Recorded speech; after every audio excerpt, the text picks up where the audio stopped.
toujours vivre le bien tu fils bilile le kamalo bana ebele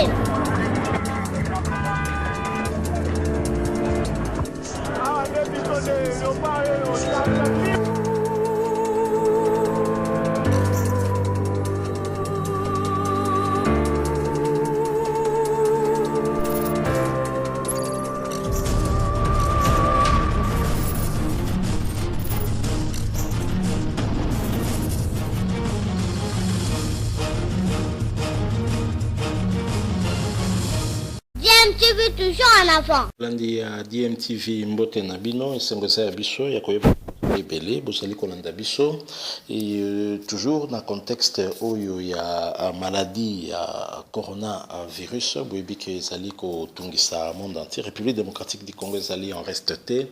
na yango esengeli na biso to continuer toujours qu'observer ba mesures barrières pour na ko empêcher propagation ya maladie wana. Boyebi que actualité ezali pe dominer na ba affaire ezali ko éclabousser en tout cas classe politique notamment bato bazali na coalition bazali ko diriger Bisso, directeur de cabinet chef de l'État Vital Kamerhe boyebi ke ba tiaki sous mandat d'arrêt provisoire pe kino sikwazali na prison centrale ya Makala et que 15 jours de détention déjà et coquille 2 fois cela qui demande la mise en liberté provisoire babo et lakiye na kati ya parti politique naie on crie à l'acharnement contre leader na bango tozali komituna acharnement yango et salemi na nani mais pour que tout ko poursuivre na tikipino bolandana moko ya bakadre ya parti na kombo ya Fataki ensuite na sima tozonga tout ça mon analyse moke sur ba propos yé à lobby peut to conclure pardon l'ison na biso ya poko ya lelo. Je rappelle que bozolanda DMTV pour na baza déjà abonné to pesibino merci mingi o bazana na abonné te boko ka ko cliquer pour boko mape ba abonné ko bosana te ko cliquer pe na cloche ezaloza abonné déjà mais on clique na na cloche wana te cliquer pour na okoma désormais notifier na ba prochaine vidéo to yeba ko mettre en ligne bolanda Fataki moko ya ba cadre ya UNC. Ensuite nous revenons à tout de suite. Moi namboka Vital Kamerhe aza politicien o amesana na ba coup pe ko supporter parce que force ya un acteur politique ezalaka koyeba na devant ba coup o azo recevoir et puis capacité na ya ko tenir. Il est vrai que nzoto ya mutu nyonso écoute na rappel na mo ba problème ba tango mususu mais moi na mboka jusque là depuis makambu o ebandi azaki na moral na ye au zénith très serein très calme en dépit ya makambu nyonso o salama déformation des faits désinformation intoxication manipulation. Il a été toujours très calme parce que elle assure que au finish la vérité finira qu'à triompher. Mais il est vrai aussi que Azamutu, un politicien n'a rien Vital Kamerhe kokutana problème au akutani na yango. Et je vous informe que ezali na histoire politique congolaise mbala ya liboso que politicien na wana akutana problème ya boye o ezali dénué de toutes sortes de preuves mais il tient quand même. Mais il est normal aussi que akutana problème moko d'ordre sanitaire dit à émotion parce que ceux qui osent accuser injustement na likambo moko oyebite ozomo na famille na yo lelo yo saccagé na ba réseaux sociaux. Vital Kamerhe a subi makambo au politicien moko ten na kutana na lelo yo sa personnalité sa dignité ezali lelo mise à sac parce qu'on a voulu simplement son effacement politique, sa disparition politique. Mais nous compatissons avec moi Mboka Vital Kamerhe place Azali. Tu as dit que Mikakata Nonzote Komakanango mais à tenir bon parce que jusque là Aza toujours Nanzela na oyo Azali kozela que justice a musala a prometaki que a coopérer na justice. Ce qui est fait jusque là je pense que na mokusi na ko répondre bino que moi na boka Vital Kamerhe akometaka coopérer na justice na Daniel Massaro tout la musi azaza moi na mboka ndeko Zulu ezali likambo oyo ezo contribuer na makambo etali désinformation et intoxication. Nous sommes dans un pays de droit, dans un état de droit, dans un pays où il y a la primauté des lois par-dessus de toute considération sociologique et politique. Dans la constitution awa o ezali ko prôner individualité ya infraction pénale. Constitution na biso lobi que nul ne peut être poursuivi pour des faits d'autrui. Mutu o asali infraction, ce que asali infraction ezali ce qui mwana mboka Massaro o azali adulte, azali saint d'esprit, azali doté na ba faculté mentale. S'il s'avérerait qu'il a commettre infraction, wapi par yandeko Vital Kamerhe nakati. Voilà. Ezali que population congolaise il faut yeba que dossier à mwana mboka Vital Kamerhe ezali dossier où ezali basé sur 4 piliers. Déformation des faits na niveau ya instruction, ba memi ba fait oyo ezali soutenu na aucune preuve. Yami balé ezali désinformation. On a voulu désinformer la population. Pona eko makoyi na mwana mboka Vital. Yami sa ezali intoxication. Na niveau ya ba politicien. Ya souki ezali manipulation ya justice. Parce que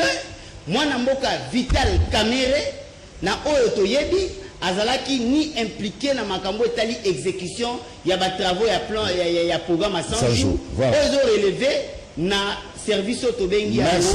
haute autorité de régulation des marchés publics to direction générale des marchés publics oyo azwaki ba to benga ba entrepreneur to ba partie contractante na autorité publique. Donc ni de loin ni de près moi na mboka Vital Kamerhe azali impliqué ezali seulement pour balimba monter pour na koluka effacement disparition.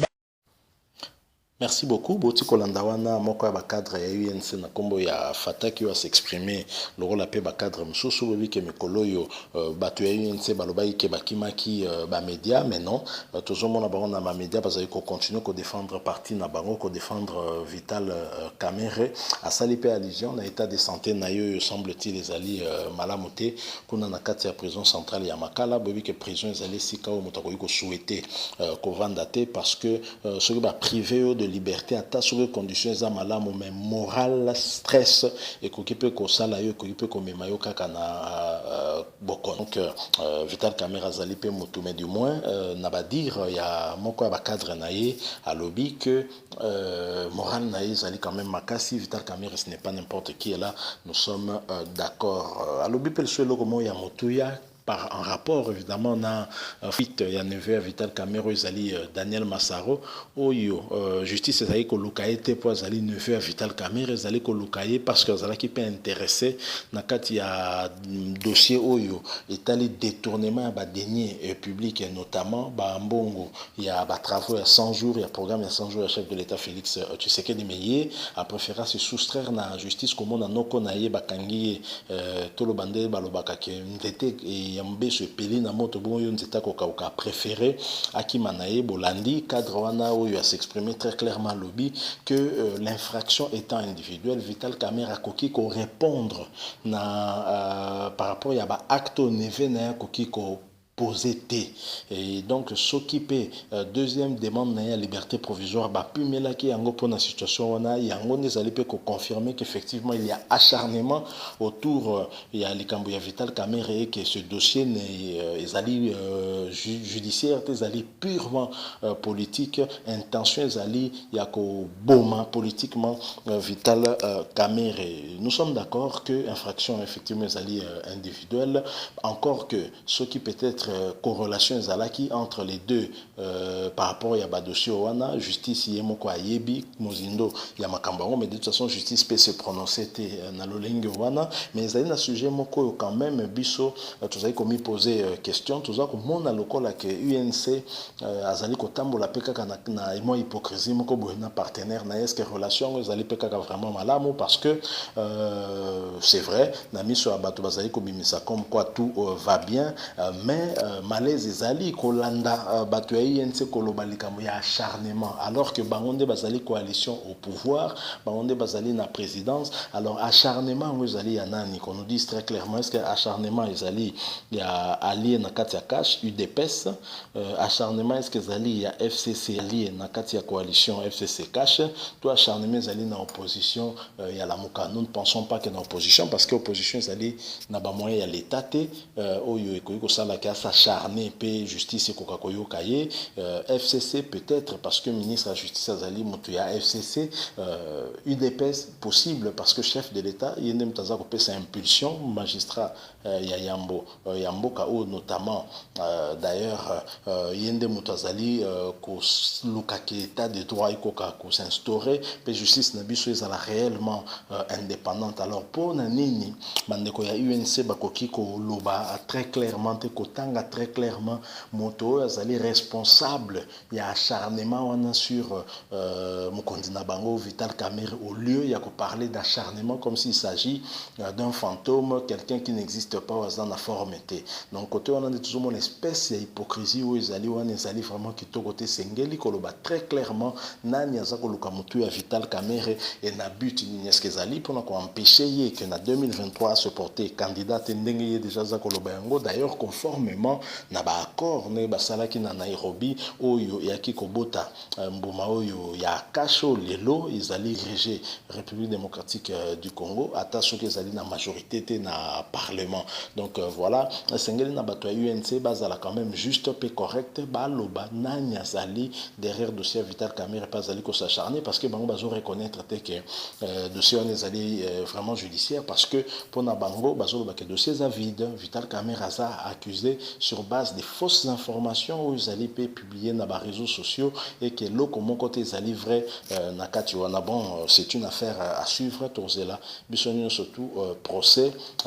ce qui est kozala en tout cas toujours comme information comme quoi procès et kozala d'ici peu nous espérons vraiment que procès kozala paix vérité et kokako éclater au grand jour des peuples associés la que ce mbongo hibami et que zali mbongo ya peuple donc peuple azali en droit ya kozela mbongo na yezongela parce que ça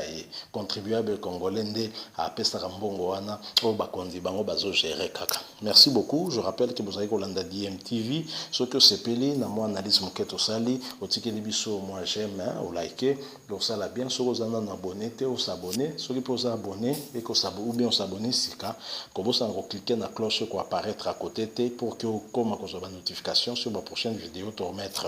en ligne bobo sanate tozali toujours kaka na bitumba monene nous sommes en guerre contre pandémie ou ya coronavirus to ebana komi batela parce que meilleur traitement à ce jour ezali prévention et sengé na biso to continuer ko observer ma mesure barrière afin to ko briser chaîne wana ya contamination peto batela mboka na biso DMTV vous dit au revoir.